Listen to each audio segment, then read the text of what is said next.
Today, another shooting attack by a Palestinian has hurt 2 Israelis in Jerusalem, with 6 Palestinians hurt after an Israeli Defense Forces raid in the occupied West Bank.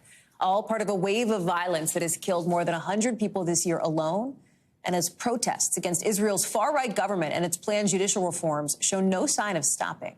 That brings us to tonight's original, with in-depth reporting on a topic we've been watching. And tonight, it is a scene that looks like, frankly, something out of the Vietnam War era. Look at this. Some young Israelis burning their draft papers, refusing to serve their mandatory military service, even risking time in prison.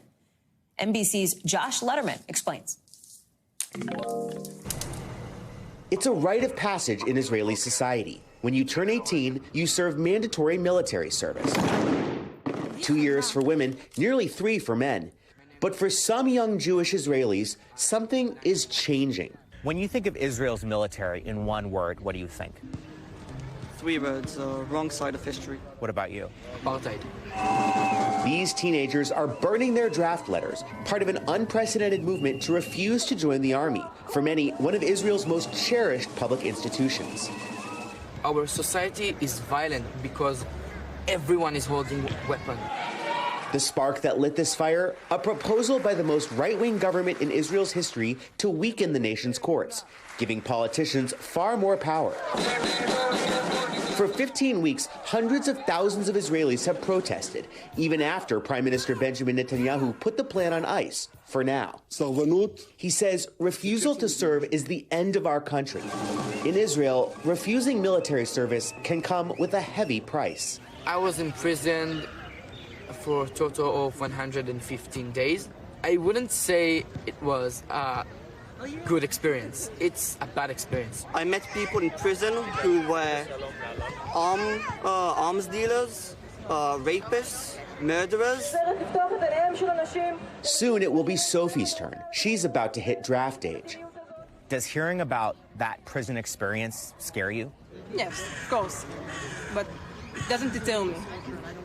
It's a difficult experience that I'll have to have in order to fight for what I believe in.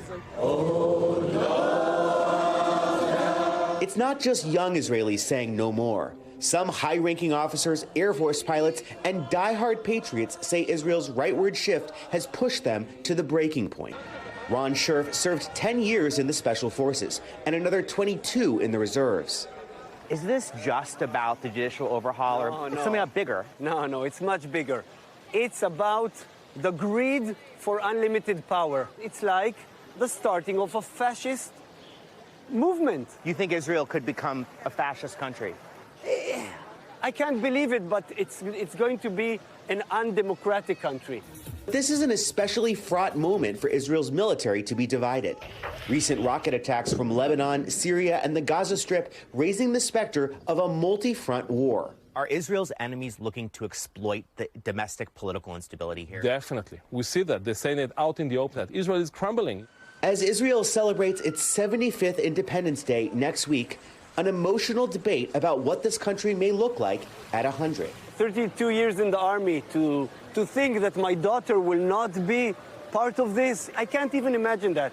It's tearing us apart.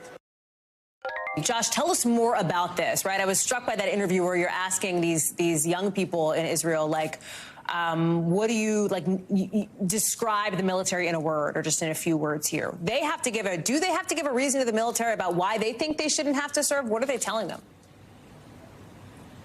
They do have to give a reason, and some have tried to get medical exemptions or to get conscientious objector status, which is really difficult to get here in Israel. Some say that if Israel ceases to be a democracy, Hallie, they simply cannot, in good conscience, continue to be part of its armed forces. But a lot of these reservists are also raising a really interesting concern about potentially facing war crimes charges if this judicial overhaul goes through, because they say, look, Israel has traditionally defended itself by saying that it has an independent court system to deal with any infractions. They say if Israel is no longer seen as having independent courts, they could find themselves vulnerable in the international courts instead. Thanks for watching our YouTube channel. Follow today's top stories and breaking news by downloading the NBC News app.